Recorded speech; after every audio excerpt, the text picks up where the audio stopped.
Days before Christmas. Yan ang madalas nating inaabangan sa paparating na Kapaskuhan. Mga araw na tayo ay nagsha-shopping bilang paghahanda na din sa nalalapit na pagdiriwang ng kapanganakan ni Jesus. Sa pamilya Yates, hindi ito ang kaso. Ang days before Christmas ay nagsilbing isang mental torture at depression sa kanila dahil biglang naglaho na parang bula ang kanilang anak na si Joanna. Walang jingle bells, walang Christmas shopping, walang days of countdown. Sa halip ay ang walang katapusang pag-iisip sa kung nasaan si Joanna. Hanggang dumating ang araw ng Pasko. Isang araw na masaya ang lahat at nagdidiwang, ngunit sila ay ibinaon ng kasawian dahil isang nagyeyelong katawan ang napabalitang natagpuan. Tara at ating buksan ang pahina ng krimen ng Joanna Yates Murder Case. Si Joanna Yates ay pinanganak noong April 19, 1985 kay David at Teresa Yates sa Hampshire. Siya ay nag-aral sa isang private school sa kanyang early education at nagtapos sa degree na landscape architecture. December 2008 sa kanyang pinapasukang firm ay nakilala niya ang 25-year-old architect na si Greg Reardon. Nakapagpalagayan sila ng loob at naging magkasintahan. Taong 2009 na ang kanilang firm ay lumipat ng opisina sa Bristol kung saan nila napagdesisyonan na magsama na sa iisang bahay. Kalaunan ay umalis si Joanna sa firm na pinapasukan at lumipat sa Building Design Partnership sa Bristol. October 2010 nang lumipat naman sila ng tirahan sa isang one-bedroom flat sa Clifton, Bristol. Bilang unang Pasko na magkakasama sa kanilang flat na tinutuluyan, ay excited silang nagbalak na mag-organize ng isang party. Sa paparating na weekend ay kailangan munang umuwi ni Greg sa kanyang pamilya sa Yorkshire para bisitahin ang mga ito kaya saglit na mag-iisa si Joanna sa kanilang flat. December 17, pagkatapos ng kanyang trabaho ay dumiretso na nang umalis si Greg pa Yorkshire. Kinagabihan, si Joanna na kilala din sa tawag na Joe ay tumuloy naman sa isang pub after ng kanyang trabaho kasama ng mga kaibigan. Sa kanilang bonding sa pub, sinabi ni Joanna na nagbabalak lang siyang mag-bake as a preparation na din sa binabalak na party. Binabalak din daw niya na mag-shopping na din para sa nalalapit na Pasko sa weekend na iyon. Bandang alas 8 ng gabi nang siya ay umalis para umuwi na at sinimulang tahakin ang isang 30-minute walk na daan pauwi sa kanilang flat. Matapos ng 2 araw ay bumalik na si Greg sa kanilang flat. Habang nasa Yorkshire ay ilang text at tawag ang kanyang ginawa kay Joanna, ngunit wala siyang nakuhang reply mula dito. Medyo nag-aalala na siya. Sa kanyang pagtuloy sa flat ay hindi niya nakita si Joanna. Mas lalo siyang nag-alala kaya kinuha niya ang kanyang cellphone para tawagan uli ito. Isang ring ang kanyang narinig sa loob ng flat.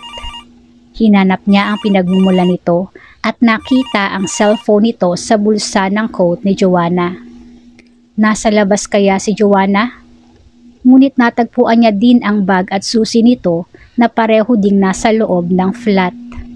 Sa isang papalapit na Pasko na ang temperatura ay below zero, hinding-hindi nito kakalimutang dalhin ang coat nito. Matapos ng hating gabi, bago mag-alauna ng madaling araw, ay tumawag na siya ng 999. Go ahead, caller. Okay, basically I've gone away for the weekend and come back to find my girlfriend's not here when she was expected to be, and all her important stuff is still in the flat, such as a wallet, a keys, a phone, her glasses, everything. And basically I've just found that now, thinking that she'd come home late and she'd be here, but she isn't. And what's her name, please?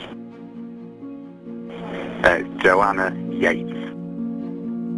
Matapos ang higit 3 oras, si Greg kasama ng mga pulis ay kumatok sa kadikit ng kanilang flat. Ilang minuto pa ay pinagbuksan sila ng engineer na si Vincent Tabak. Si Vincent ay nanunuluyan sa flat na iyon kasama ng kanya ding kasintahan. As a standard procedure, ay tinanong ito ng kapulisan kung may napansin bang unusual sa lugar ng mga nakaraang gabi, kung saan sinabi nito na wala naman daw itong napansin. Kumatok din sila sa flat naman ng kanilang landlord na si Christopher Jefferies. Nagtanong din sila dito, ngunit wala din daw itong napansin. Sa patuloy na investigasyon, napag-alaman nila na ito ay pumunta sa Bristol Ram Pub kung saan ito nga ay umalis ng bandang alas 8. Sa mga CCTV footage na kanilang nakalap, si Joanna ay nakitang lumabas ng Waitrose Supermarket, ngunit wala itong nakitang dala na binili palabas. Pumunta din ito sa isang shop at bumili ng 2 cider at pizza naman sa isang pizza store. Isang footage din ang nakita na siya ay naglalakad na pauwi sa kanilang flat. Ang huling CCTV footage na siya ay nakita. Sa loob ng flat ay natagpuan ang 2 bote ng cider kung saan ang isang bote ay nabawasan na. Ang resibo ng biniling pizza ay natagpuan din sa flat. Ngunit ang mismong pizza, maging ang kahon nito ay hindi nila nakita. Wala ding ebidensyang nakitang forced entry ang mga investigador. Lahat ng effort ay ginawa ng kanyang pamilya at kakilala para siya ay makita. Isang website ang ginawa ni Greg at mga kakilala at gumamit ng social networking services sa paghahanap kay Joanna. December 21, isang press conference din ang ginawa ng kanyang magulang para manawagan sa publiko para sa kanyang safe return. Sa punto kasing ito, naniniwala ang kanyang pamilya na siya ay dinukot. Isang 60,000 pounds reward din ang handa nilang ibigay para sa impormasyon na makapagtuturo sa kanyang kinaroroonan. Dumating ang Kapaskuhan, ang araw ng kapanganakan ni Jesus, ang araw ng pag-alaala at pagdiriwang sa pagdating ni Hesukristo sa mundong ibabaw. Ang araw na matutuldukan na ang paghahanap kay Joanna. Ang kanyang bangkay ay natagpuan ng isang couple habang ipinapasyal ang kanilang aso sa Longwood Lane na malapit sa isang golf course at sa isang quarry sa Phelan. 3 milya ang layo mula sa kanilang tahanan. December 26 nang gawa ng autopsy ang kanyang bangkay. Siya ay natagpuang fully clothed at dahil sa December noon, ang kanyang labi ay nagyeyelo. Dahilan para magkaroon ng delay sa resulta sa ginawang autopsy. Siya ay kinakitaan ng 43 injuries at walang sign of.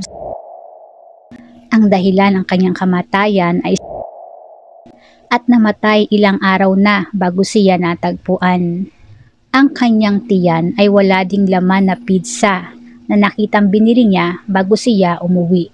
December 27 nang pinuntahan ni Greg at ng magulang ni Joanna ang site kung saan siya natagpuan para maglagay ng bulaklak. Bago pa man matagpuan ang kanyang bangkay, ang kanyang pamilya ay sinabihan na to prepare for the worst. Kaya nang malaman nila na ang bangkay na nakita sa may Phelan ay kay Joanna, medyo kahit papaano ay nakaramdam sila ng relief. Kahit na nga ba, ang Joanna na kanilang makikita ay isang malamig na bangkay na. As a standard procedure, kinuha ng kapulisan ang cellphone at laptop ni Greg. Kalaunan ay sinabi ng mga investigador na siya ay hindi na isang suspect sa nangyari kay Joanna. Napag-alaman din ng kapulisan na isang medyas ni Joanna ay nawawala. Hindi ito nakita sa pinagtagpuan sa kanya maging sa kanilang flat. Effort kung effort ang ginawa nila para maresolba ang kaso. Nanawagan uli sila sa publiko para naman sa maaring witness na maaring nakakita sa salarin or may impormasyon sa nangyaring pagtapon sa bangkay ni Joanna. Sa ginawang panawagan ay libu-libong tawag ang kanilang natanggap. 100 hours of surveillance footage din ang kanilang ineksamin. at 293 na tonelada ng basura ang kanilang kinuha around the area ng flat nila Joanna. Ang kaso ni Joanna ay binigyan ng interes ng mga tao at media dahil na din sa mga panawagan ng kanyang mahal sa buhay noong siya ay missing pa, maging nang siya ay natagpuan. Halos lahat ng tao sa Bristol at kalapitbayan ay sinusubaybayan ang development ng kanyang kaso. Karamihan ng detalye ng kanyang kaso ay broadcasted sa media at isa na dito ay ang pag-aresto sa kanilang person of interest. December 30, isang person of interest ang kanilang inaresto. Ito ay si Christopher Jefferies, ang kanilang landlord. Si Christopher ay isang retired teacher sa Clifton College at nakatira din sa parehong building. Ayon sa kapulisan, ang kanilang pag-aresto kay Christopher ay dahil sa ilang circumstantial evidence. Siya ay sinasabing dumating sa kanyang flat sa kaparehong oras din na dumating si Joanna sa kanyang flat. Isa din dito ay dahil sa mayroon siyang susi ng flat ni Joanna. Isang obvious na rason dahil siya ang landlord, hindi ba? Siya ay dinala sa police station for questioning. Pumunta din ang mga forensics sa kanyang flat for inspection. Ayon kay Christopher, mag-isa lamang siya sa kanyang flat ng gabing yon, kaya wala din siyang solid proof as alibi. Ang kapulisan ay positibo na si Christopher ang suspect. Una ay dahil sa mga circumstantial evidence. Pangalawa ay dahil sa isang witness, si Vincent Tabak, ang kanilang kapitbahay. Si Vincent ay isang Dutch engineer. Siya ay naninirahan kasama ng kanyang girlfriend sa parehong building nila Joanna, kung saan ang kanyang flat ay kadikit lamang ng flat ng mga ito na nasa ground floor ng building. Sa araw na naaresto si Christopher, siya ay nasa Netherlands for a Christmas vacation. Ang ginawang aresto kay Christopher ay pinagpiestahan ng media at maaring ito ay napanood niya, kaya siya ay tumawag mula Netherlands para sabihin sa pulisya ang kanyang nalalaman. Ayon sa kanya, gabi ng December 17 ay nakita niya daw ang sasakyan ni Christopher na nakaharap sa ibang direksyon, pero kinaumagahan ay sa ibang direksyon na ito nakaharap. Isang ideya na ginamit nito ang sasakyan niya gabi ng December 17. Maaari na ginamit para dalhin si Joanna sa lugar na pinagtagpuan. Dahil dito ay mas lalong nabaon si Christopher sa pagiging isang suspect. Ang dapat sana na 24 hours lamang na questioning ay nagawang ipa-extend pa for up to 96 hours, kung saan ay nagawa niyang makapagpiyansa matapos lamang ng 2 araw. Hindi lang ang pulis ang nag-focus sa kanya, maging ang mga media.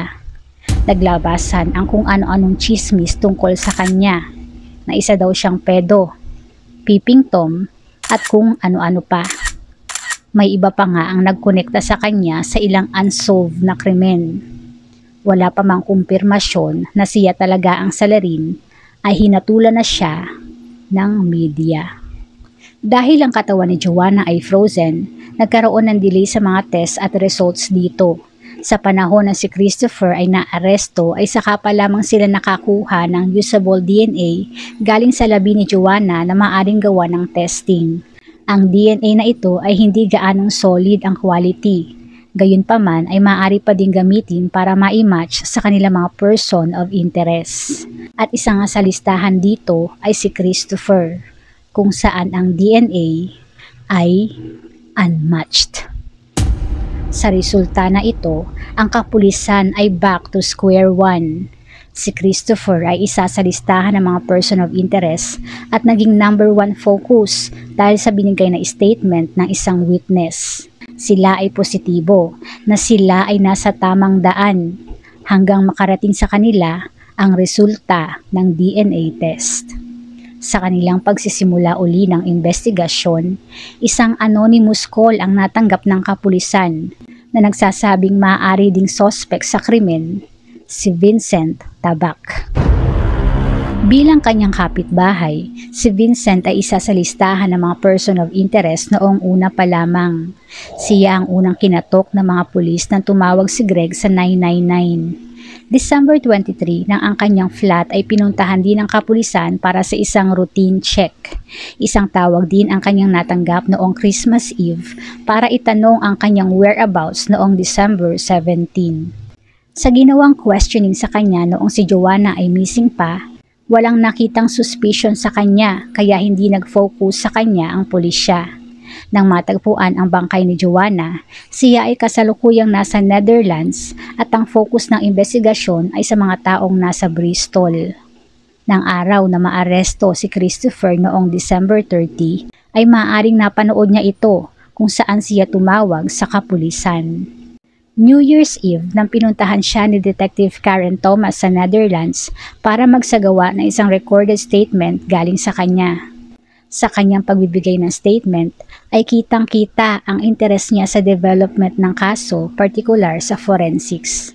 Ang kanyang unang statement na binigay noong Christmas Eve ay nag-iba din kaya nagkaroon ng suspicion sa kanya si Detective Thomas.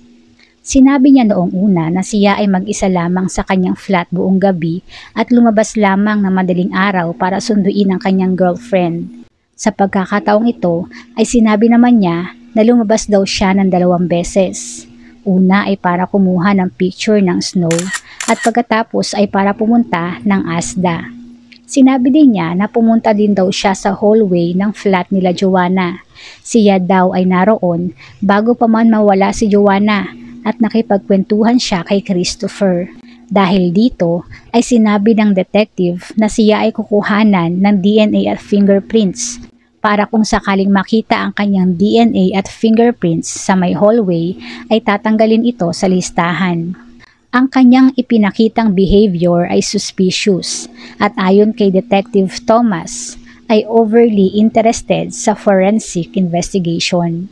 Sa hindi nagmatch na DNA ni Christopher sa nakuhang DNA kay Joanna, sa kanyang overly interest sa forensics at nabagong statement, at sa natanggap na tip galing sa isang tawag, ang atensyon sa ginagawang investigasyon ay bumaling sa kanyang direksyon.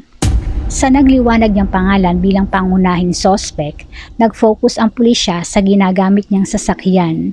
Gabi ng krimen nang ito ay makita sa vicinity at ruta ng Longwood Lane kung saan natagpuan ang labi ni Joanna.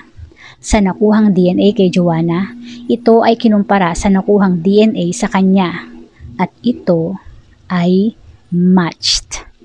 Ang kanyang DNA ay nakuha sa parte ng tao kung saan ito ay iyong hinahawakan para buhatin. Ngunit ang DNA na ito ay hindi sapat na ebidensya dahil sa medyo malabo ang quality na nakuha sa labi nito. January 20, nang si Vincent ay inaresto na bilang suspect sa pagkamatay ni Joanna. Ang ginawang pag-aresto ay pinaghandaan ng kapulisan kung saan pinalibutan nila ng mga harang ang vicinity at daan.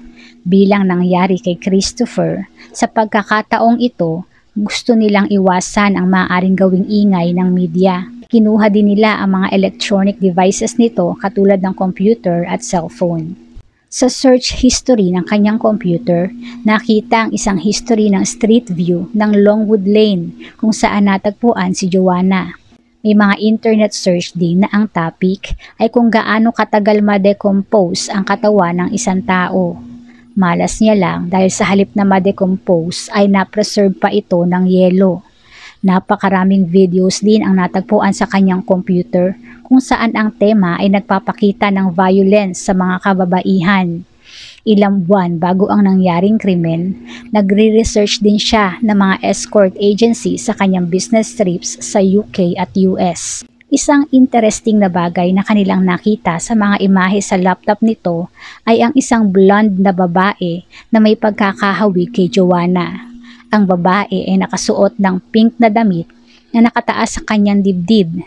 Ang pink na damit na ito ay may pagkakahawig sa suot ni Joanna. Gabi nang siya ay napaslang. Ang sasakyan nito ay kinumpiska kung saan ilang fibers ang nakita sa loob ng kotse nito.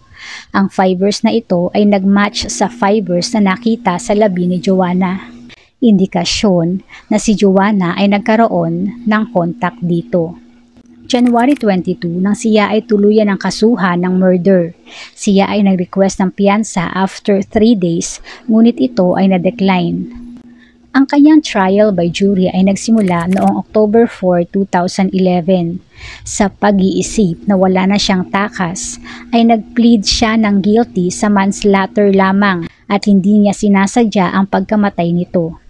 Si Vincent ay nanatiling nakatakip ang bibig sa kung ano ang nangyari ng gabing yon. Ang kanyang panig ay narinig lamang kung saan wala na siyang choice kundi sabihin ito. At ito ay sa mismong araw ng kanyang trial. Ayon sa kanyang salaysay, gabi ng krimen ay inimbitahan daw siya ni Joanna sa kanilang flat para uminom. Sa kanilang pag-uusap sa kitchen ay nagsabi daw si Joanna ng something flirty. Dahil dito ay sinubukan daw niya na ito ay halikan, ngunit ito ay sumigaw. Sa kanyang taranta ay tinakpan niya daw ang bibig nito at hinawakan niya sa leeg with minimal force lamang. Pagkatapos ng 20 seconds, nang ito ay bumagsak na sa sahig. Pagkatapos nito ay inilabas at inilagay niya ito sa likod ng kanyang kotse at nag-drive na sa Longwood Lane para idispatsa ang katawan nito. Kinuha din daw niya ang medyas at ang pizza na binili nito. Sinabi din niya na ang kanyang pagkapas lang dito, maging ang kanyang pagtapon ng bangkay ay dahil sa siya ay nagpanik lamang. Pinagdiinan niya na aksidente lamang ang pagkapas lang niya dito. Hindi sexually motivated at wala ding nangyaring struggle or panlalaban. Si Joanna ay nagtamo ng 43 injuries sa iba't ibang parte ng kanyang katawan. Ang mga injuries ay mga hiwa, sugat at isang fractured nose. Hindi ito basta makukuha sa sinasabing 20 seconds na paghawak sa kanyang leeg. According sa prosecution, mayroong delay na higit 1 oras bago nito inilagay ang katawan ni Joanna sa likod ng kanyang kotse. Naniniwala ang prosecution na may nangyaring struggle sa kanyang panig at ang kanyang pagkamatay ay slow at painful. October 28, siya ay nahatulan ng guilty of murder ng mga jury at nasentensyahan ng life imprisonment with a minimum term of 20 years. Ilang buwan matapos ang kanyang trial ay natagpuan din ang mga pornographic images ng mga bata naman sa laptop ni Vincent. Dahil dito ay panibagong kaso ang isinampa sa kanya dahil sa pagkakaroon ng mga larawan na yon. March 2015 nang nasentensyahan siya ng 10 months na isasabay sa kasalukuyang life sentence sa kanya. Siya ay kasalukuyang nakakulong sa HM Prison, Winchester. Sa kaso ni Joanna, hindi lang ang kanyang buhay ang nawala, kundi din ang pagkatao ni Christopher Jefferies, isang character assassination sa isang taong hindi pa man napapatunayan na may sala ay hinatulan na ng madla. Si Christopher Jefferies ay nagsampa ng kaso laban sa mga tabloid newspaper company, July 2011, nang siya ay nakakuha ng undisclosed amount galing sa 8 companies bilang danyos perwisyo. Isang pelikula din ang ginawa tungkol sa kanyang storya na may pamagat na The Lost Honor of Christopher Jefferies. May isang magandang mukha, magandang trabaho at magandang relasyon sa kanyang nobyo at pamilya. Isang maliwanag na bukas sana ang sa kanya ay nakaabang. Isang magandang bukas na biglang naglaho dahil sa isang tawag ng laman. Ang ginawang pananahimik ni Vincent ay isang karagdagang hapdi pa sa pamilya ni Joanna. Sila ay umattend ng mga hearings at ayon sa kanila, ang pagpunta sa mga hearings ay hindi para makita ang hustisya na ipataw sa salarin. Sila ay umattend ng hearings para malaman ang mga detalye ng kung ano talaga ang nangyari. Ang pinagdaanan ni Joanna ng gabi yun ay base lamang sa ginawang investigasyon ng mga kapulisan, teori ng prosecution at sa mismong bibig ng salarin na kasinungalingan pa din ang binitawan. Pagdating sa detalye kung paano natamo ang kanyang mga sugat, ayon kay Vincent, ang pangyayaring iyon ay malabo sa kanyang memorya.